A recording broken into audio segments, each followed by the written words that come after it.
31. mail toimus Tõrva gümnaasiumis inspiratsioonikonverents. Otsiti vastuseid erinevatele küsimustele. Kuidas valida endale eriala? Milleks on üldse vaja õppida?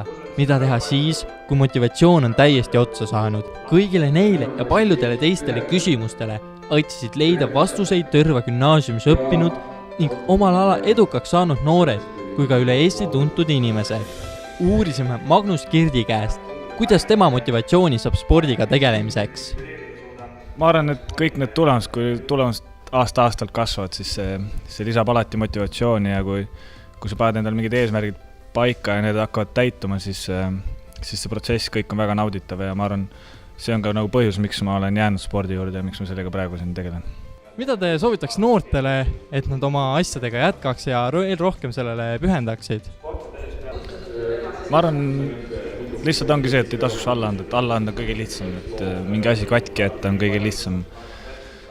Lihtsalt pärast, kui sa natuke seda asja seedid ja võib-olla siis, kui on nagu liiga hilja, siis sa saad aru, et see oli viga ja oleks võinud edasi nii-öelda tegutseda selle erialal või eriala nii-öelda eesmärkide nimel. Et ma arvan, et jah, kõige tähtsam see, et ükstapuha mis tulemused või ükstapuha mis sees soovid, et alati nii-öelda edasi liikuda ja proovida areneda. Karl Moorits on aktiivne Tõrva noor, kes tegeleb jalgpalli, raadio ja paljude muude hobidega. Küsisime, kuidas tema motivatsiooni saab?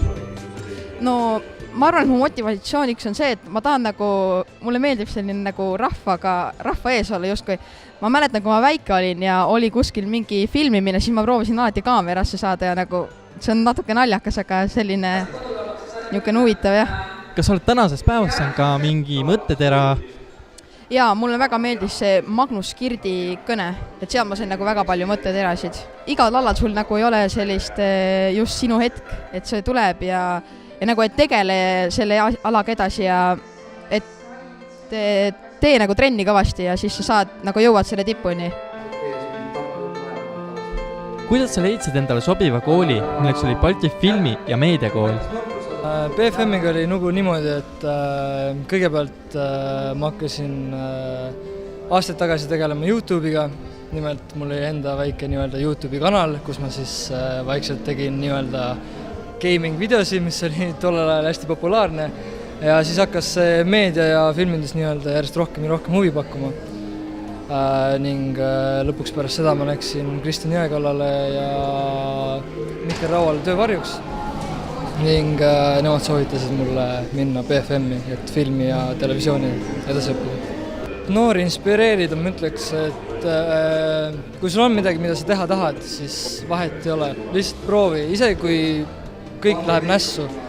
Lihtsalt vähemalt sa tead, et sa oled üritanud ja sa oled proovinud. Kõige hullem on see, et tulevikus mõelda sulle, et sa jätsid midagi tegemata lihtsalt sellepärast, kuna sa ei proovinudki ja sa nüüd lihtsalt ei teagi, kas sa oleksid võinud midagi saavutada või siis mitte.